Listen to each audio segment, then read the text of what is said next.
Hi friends, எல்லாருக்கும் வணக்கம். Welcome back to mom's சிஸ்டி. இப்போ பார்த்தீங்கன்னா மணி 8:20. இன்றைக்கி என்ன எடுத்து வச்சுருக்கேன்னு பார்க்கலாம். சிக்கன் வந்துட்டு 1/2 கிலோ. அதில் வந்து சதை பீஸ் எடுத்து கட் பண்ணி வச்சுட்டேன். இங்கே வந்து எலும்பு எல்லாம் வாஷ் பண்ணி எடுத்து மஞ்சள் தூள் உப்பு போட்டு வாஷ் பண்ணி எடுத்து வச்சுட்டேன். இதை வந்து குழம்பு வச்சுக்கலாம். அந்த எலும்பு பீஸ் மாதிரி இதை வந்து வறுத்துக்கலாம். குழம்புக்கு வந்து சின்ன வெங்காயம், ஒரு உருளைக்கிழங்கு, தக்காளி வச்சுருக்கேன். பாதி தக்காளி குழம்புக்கு. தேங்காய் வந்துட்டு ஒரே ஒரு பிடி தேங்காய். ஏன்னா ரொம்ப ஆள் இல்லை சாப்பிடாதுங்க. நீங்களாம் இன்னொரு பிடி கூட போட்டுக்கலாம். ஒரு பிடி தேங்காய் தான் போட்டுக்கலாம். அதையும் சேர்த்து வச்சு அரைச்சிக்கலாம். இஞ்சி பூண்டு ஆல்ரெடி இருக்குது. இப்போ குழம்பு மட்டும் தாளித்து விட்டுக்கலாம். எண்ணெய் விட்டுருக்கேன். அதில் வந்து பார்த்திங்கன்னா பட்டை, லவங்கம், சோம்பு எல்லாமே போட்டாச்சு.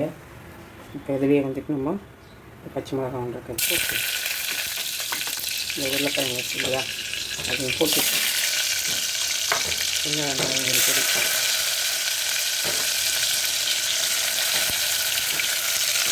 அதுக்கு வந்துட்டு தக்காளி வந்து கொஞ்சம் வதக்க போட்டுக்கலாம். மீதி வந்துட்டு 2 தக்காளி எடுத்துக்கலாம். அதை ஒரு மீதிட்டு இந்த ஒரு தக்காளி வந்து அரைச்சிக்கலாம். தேங்காய் கூட சேர்த்து ஓகேவா. இஞ்சி பூண்டு பேஸ்ட்டு ஒரு 1/2 ஸ்பூன் போட்டுருந்தேன். இதில் கொஞ்சம் 1/2 ஸ்பூன் அரைச்சேன் இன்றைக்கி தான். அதனால் அதுலேயே கொஞ்சம் மூடியிலலாம் ஒட்டி இருக்குது. அதே போதும். மொத்தம் 1 ஸ்பூன் இருக்கும். அரைச்சிக்கலாம். தேங்காய் இந்த தக்காளி சேர்த்து அரைச்சி இதுலேயே சிக்கனையும் சேர்த்துட்டேன். கொஞ்சம் வதங்கட்டும். அதுக்கெல்லாம் நம்ம தேங்காயெல்லாம் அரைச்சி எடுத்து ரெடி பண்ணிக்கலாம். கரண்ட் வேறு அப்பப்போ போயிட்டு எடுத்துது. தேவையான உப்பு போடும். இதில் வந்து 1 ஸ்பூன் அளவு கல் உப்பு போட்டுக்கணும். அதான் இப்போ இதிலே வந்து மட்டன் மசாலா போட்டு வந்து 1 ஸ்பூன் போட்டேன். மட்டன் மசாலோ சிக்கன் மசாலா நீங்கள் எது இருக்கோ போடுங்க, நல்லாயிருக்கும். நான் ரெடி மிக்ஸ் தான் போட்டுருக்கேன். கரம் மசாலாவும் தனியாக அரைச்சி வச்சுருக்கேன். அது வேறு. இது கொஞ்சம் போட்டால் நல்லாயிருக்குங்கிறதுக்காக. ஏன்னா எங்கள் வீட்டில் வந்து ரொம்ப எப்போயாவது ரேராக செய்கிறதுனால நான் அரைச்சி வைக்கல. நீங்கள் அடிக்கடி செய்கிறீங்கன்னா வீட்லேயே அந்த மசாலா போட்டு அரைச்சி வச்சுக்கோங்க. நாங்கள் மஞ்சள் தூள், இதில் வந்துட்டு மிளகாய்த்தூள், வீட்டு மிளகாய்த்தூள் 1 ஸ்பூனு. வெயிலில் ஒன்றுமே தெரியவே மாட்டேங்க. தனியா பவுடர் வந்துட்டு ஒரு 1/2 ஸ்பூன். உப்பு நம்ம போட்டாச்சு. நல்லா வதங்கட்டும். இதிலே வந்துட்டு வீட்டில் அரைச்சா கரம் மசாலா போடுறது. இதில் வந்து நல்லா வாசமாக இருக்கும். இல்லை அதனால் ஒரு 2 ஸ்பூன் 1/2 ஸ்பூன் போட்டால் போதும். அதிகமாக வேண்டாம். நம்ம கடைக்குன்னா அதிகமாக போகலாம். நம்ம வீட்டுக்கு வந்து கம்மியாக தான் போகணும். இல்லை எங்கள் வீட்டில் வந்து கிச்சன் ஜன்னலில் செம்ம வெயில். அதனால் உங்களுக்கு இப்படி தான் தெரியும். எல்லாம் மூடுறதுனால ஏன்னா அந்த புகையெல்லாம் வெளியே போகிறோம். ஜன்னல் தான் இருக்குது. எக்ஸாஸ்ட் ஃபேன் இல்லை. ஓகே, வதங்கிடுச்சு. நம்ம அரைச்சி வச்சுருக்க தேங்காய் தக்காளி வச்சு சேர்த்துவோம். தண்ணி கழுவி ஊற்றிடலாம். இப்போ வந்து தண்ணி கழிட்டு ஊற்றிடலாம். இங்கே அதிகமாக சாப்பிட ஆள் இல்லை. தேங்காய் ஊற்ற வேணான்னு தான் எங்கள் பொண்ணு வந்து பார்த்திங்கன்னா தேங்காய் ஊற்றினா தான் சாப்பிட்றேன்னு சொல்கிறேன். தண்ணி கழுவி ஊற்றி ஊற்றுவோம். வேறு வழி இல்லை. ஏன்னா இது செலவாக மாட்டேங்குது. எல்லோரும் குழம்பு பத்தலை அது பத்தலை. எங்கள் வீட்டில் செலவே ஆகாது. குழம்பு அதிகம் சாப்பிட மாட்டாங்க பசங்க. உப்பு பார்த்துக்கலாம். அவ்வளோதான். கொத்தமல்லியும் கருவேப்பிலையும் அது மேலேயே போட்டுட்டு க்ளோஸ் பண்ணிக்கலாம். இப்போல்லாம் திட்டமாக இருக்குது. வேணும்னா அப்புறம் சேர்த்துக்கலாம். எல்லாமே நம்ம போட்டாச்சு. அவ்வளோதான். க்ளோஸ் பண்ணலாம். 1 பாட்டு சிக்கன் குழம்பு தான் ரொம்ப ஈஸியாக வைக்கிறோம். காலை நேரத்தில் உங்களுக்கு பரபரப்பில் இந்த மாதிரி வைங்க, ரொம்ப சூப்பராக வரும். இதில் போட்டுட்டு உங்களுக்கு எத்தனை விசில் ஒன்று 5 விசில் வச்சுக்கோங்க. நல்லா வேக்காடு. நான் ஒரு 2 விசிலும் ஒரு 3-5 நிமிஷம் சிம்மரில் வைக்க போகிறேன். எனக்கு சிக்கன் நல்லா வேகணும். வேலை போட்டாச்சு. இங்கே வந்துட்டு ஆஃப் ஆகிறதுக்கு தான் நேற்று ரேஷன் பச்சரிசி போட்டு ஒரே டம்ளர் போட்டு அரைச்சி வச்சேன். என் கை புளிக்கே பிடிக்காது. இவ்வளோத்துக்கு இட்லி மாவில் போட்டு தான் ஒரு கரண்டி அரைச்சி வச்சேன். இப்போ கூட இப்போ தான் வெயிலில் வச்சுருக்கேன் பாருங்க. மணி 8 ஆகுது. ஒன்றும் ஆஃபஸ் ஆட மாட்டா. பார்க்கலாம். இப்படியே ஏமாற்றி அதையே தோசை ஊற்றி கொடுக்க வேண்டியது தான். இப்போ வந்து 1 பாட் சிக்கன் குழம்பு வந்து ரெடி ஆகிடுச்சு. இப்போ நம்ம வந்து எல்லாத்தையும் ஒன்றா போட்டு தான் வச்சோம். பார்த்தீங்களா. நான் வந்து ஒரு 2 விசில் 3 விசில் ஒரு 5 மினிட்ஸ் சிம்மரில் போட்டு எடுத்துட்டேன். இப்போ நம்மளோட கொத்தமல்லியை தூவிட்டு ஃபினிஷ் பண்ணிக்கலாம். அவ்வளோதான். இப்போ வந்து நம்மளோட சிக்கன் குழம்பு 1 பாட் குழம்பு ரெடி ஆகிடுச்சு. இது வந்து கீரை பொரியலையும் தாளிச்சு விட்டேன். சிறுக்கீரை, வெங்காயம் போட்டு பார்த்திங்கன்னா தேங்காய் பொருள் அப்படியே தான் போட்டு நம்மளோட வசிய பொடியை போட்டு இறக்கிட போகிறோம். 2 பேர் சாப்பிட தான் இது போடும். இன்னும் கொஞ்சம் இருந்து போட்டுக்கலாம். போடும்போது அதிகமாக தெரியுது, வேஸ்ட் ஆகிடுமோ. நான் ஒரு ஆள் சாப்பிட்டுன்னு அப்படியே வச்சுருக்கேன். வேகட்டும். இங்கே வந்து அதே குக்கர்லேயே ஒரு கரண்டி ஆயில் விட்டுருக்கேன். இப்போ நம்ம இதுவுமே 1 பாட் ஸ்டைலில் தான் இந்த வறுவலும் பண்ண போகிறோம். இப்போ இதுக்கு என்ன பண்ணலாம் பார்த்திங்கன்னா, இங்கே வந்துட்டு ஒரு வெங்காயம், பெரிய வெங்காயம், ஒரு தக்காளி, கொஞ்சம் கருவேப்பிலை வச்சுருக்கேன். அடுத்து வந்து இங்கே வந்து ஒரு 3 கத்திரிக்காய் வச்சுருக்கேன். இந்த எண்ணெய் காஞ்சிடுச்சு. இப்போ வந்து இந்த வெங்காயத்தை இதுக்குள்ளே சேர்த்தேன். இந்த தக்காளி இதுவுமே 1 பாட் ஸ்டைல் தான். கொஞ்சம் கொத்தமல்லி அதில் வேகத்துக்கு போட்டுருவோம். கொஞ்சம் வதக்கி வச்சுட்டு கொஞ்சம் வதங்கிட்டாது.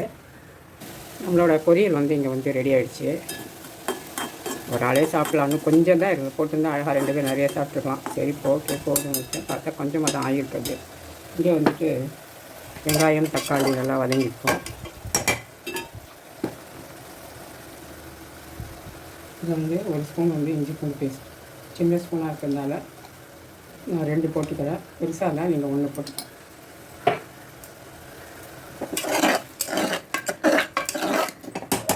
இதுலேயே நம்ம எடுத்து வச்சுருக்கேன். இந்த சிக்கன் எடுத்து வச்சுருக்கேன், ஒரே சதை பீஸு அதை போட்டுக்கோங்க. இதை போட்டு வதக்கிட்டு இஞ்சி பூண்டு வாசனை போகட்டும், கொஞ்சம் மூடி வைக்கலாம். இப்போ இதில் வந்து மஞ்சள் தூள் கொஞ்சம், மிளகாய் தூள் வந்து 1 ஒரு 2 ஸ்பூன் போடுறேன், சின்ன ஸ்பூனில். அதுக்கடுத்து வந்து இங்கே வந்து மட்டன் மசாலா பவுடர் சின்ன ஸ்பூனில் இவ்வளோ போடுவோம். இப்போ எல்லாத்தையும் மிக்ஸ் பண்ணிவிட்டு இதுவுமே 1 பார்ட் ஃப்ரை தான், பக்கத்துக்கு ஃப்ரை தான் பண்ண போகிறோம். திரும்ப ஃப்ரை பண்ண போகிறோம், அதனால் மிளகாத்தூள்லாம் வந்து ரொம்ப வதங்கள்லாம் பண்ணி நல்லா வதக்கி தான் எடுக்க போகிறோம். இந்த அளவுக்கு போதும். உப்பு வந்து உப்போட மறந்துட்டேன், சாரி. உப்பு வந்து 1 ஸ்பூன் போட்டுக்கலாம், கொஞ்சம் போடும். இந்த காரசாரமாக அந்த தொப்போடு நல்லாயிருக்கும். இப்போ அவ்வளோதான். இதை வந்துட்டு கொஞ்சம் தண்ணி அதை விடும், இருந்தாலும் கொஞ்சம் தண்ணி, சிக்கன் வேகணும் இல்லையா, அவ்வளோதான். அப்படியே க்ளோஸ் பண்ணிடுவோம். அதை ஒரு 2 விசில் வச்சுட்டு ஆஃப் பண்ணிக்கலாம். இங்கே வந்து ஒரு வழியாக ஆப்பத்தை ஊற்றிட்டேன். ஏன்னா ஆப்பக்கடாய் நான் ஆல்ரெடி சொன்ன ஒரு வீடியோ பார்த்து அவங்களுக்கு தெரிஞ்சிருக்கோம். ஊற்றி போட்டால் சரியாக வரலன்னு கோவத்தில் கடைசியில் பார்த்தா மாவு சரியில்லாமல் இருந்திருக்குன்றது புத்தி இல்லாமல் இப்போ கடையில் போய் வாங்க போனால் அது அவ்வளோ காசு சொல்கிறாங்க. ஆப்பச்சட்டி சரி நம்ம கடாயிலே ஊற்றி பார்ப்போம்னு ஊற்றினேன். பரவாயில்லையாட்டம் தான் இருக்குது. ஆனாலும் தொடர்ந்தெல்லாம் இந்த கடாயில் சுடுறதுங்கிறது ஒரு கேள்விக்குறி தான். சுட முடியுமா அப்படிங்கிறது அப்படியே சுரண்டி எடுத்துடுறேன். எனக்கு தான் ஆப்பம் வேணும். எங்கள் வீட்டில் வந்து பார்த்திங்கன்னா எங்கள் பொண்ணு வந்து ஆப்பமே சாப்பிடணும், அப்போ பிடிக்காது. அப்படியே பிடிச்சிச்சு, வந்துடுச்சு. ஆப்பம் ரெடி ஆகிடுச்சு. அப்படியே ஒரு 2 ஆப்பத்தை சுட்டாச்சுன்னு 1 சுட்டுட்டா சரியாக போயிடும். என் பொண்ணை ஏமாற்றி இந்த மாதிரியே வச்சு நைஸாக ஒரு தோசையாக ஊற்றி கொடுத்துடலான்னு ஒரு ஐடியாவில் இருக்கேன். அதனால இப்போ எனக்கு என்ன பண்ணுவேன், தோசையை ஊற்றிடலாம். வேறு என்னெல்லாம் பண்ண வேண்டியதாக இருக்குது பாருங்கள். சிக்கன் குழம்பு வந்து கவிதோசம் மாதிரி வச்சுக்கோங்க. அது நைஸாக வருமா அப்படிங்கிறது டவுட். சிக்கன் மூடி வச்சுட்டு தோசை சுற்றிட்டு இன்னும் ஒரு ஆப்பத்தையும் கொடுத்துரும். இங்கே வந்து ஒரு வழியாக போராடி 3 ஆப்பத்தை சுட்டாச்சு. சுமாராக தான் வந்திருக்குது. அடுத்து இங்கே தோசை பார்த்திங்கன்னா அடி மாவு அதுவுமே மக்கர் பண்ணி விட்டுடுச்சு. 2 தோசையை ஊற்றிட்டேன். தோசை மாவில் ஏன்னா ஆப்ப மாவில் அது நல்லா வரல. அதனால் அதில் ஒன்று தோசை மாவு ஊற்றியாச்சு. இப்போ நம்மளோட சிக்கனும் குழம்புமே ரெடியாக இருக்குது. ஆச்சா, இப்போ ஊற்றி சாப்பிட வேண்டியது தான் பாக்கி. இப்போ வந்து தோசை சிக்கன் குழம்பு ஊற்றிக்கலாம். இதில் உருளைக்கிழங்கு அது இது எல்லாமே இருக்குது. நான் வந்து இன்றைக்கி தான் வந்து ஆப்பத்துக்கு வந்து குழம்பு சாப்பிட்றேன். முக்கால்வாசி பால் தான் சாப்பிடுவோம். ஓகே, சாப்பிட்லாம். இதில் இருக்க எலும்பு யாருமே சாப்பிட மாட்டாங்க. அதனால் அது ஊற வரைக்கும் வச்சுக்கிட்டாலே போதும்.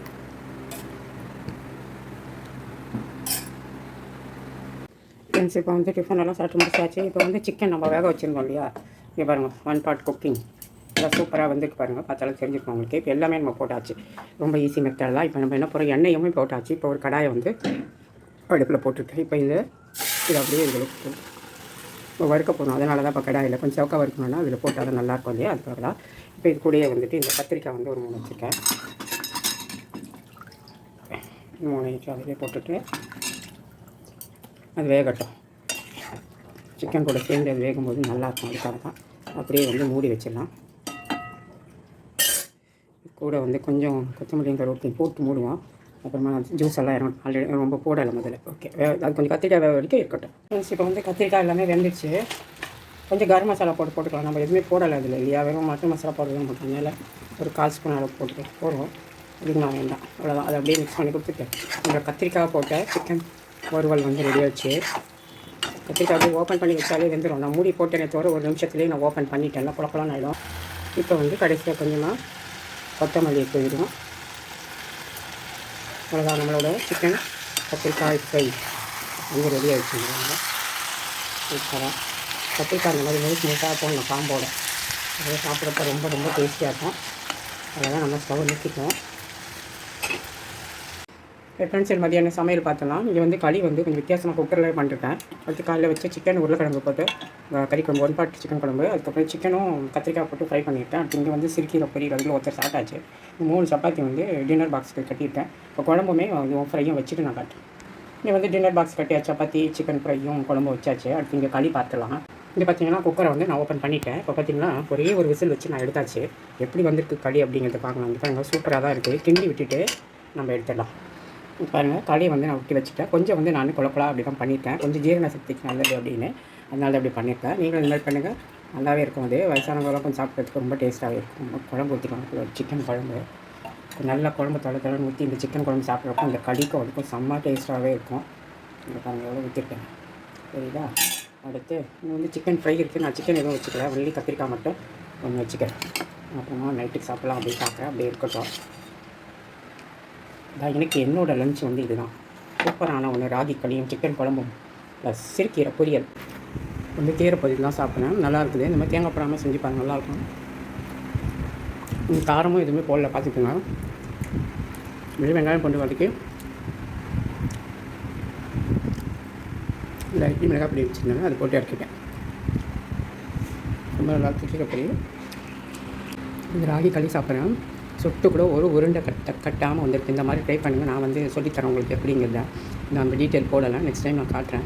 வயசானவங்க கூட நல்லா இந்த மாதிரி சாப்பிட்டா ஜீரணமே தான். இதை எடுக்கும்போது எப்படின்ச்சு நான் காட்டும்போது இப்போ பாருங்கள், இறுக்கிடுச்சு பாருங்கள்.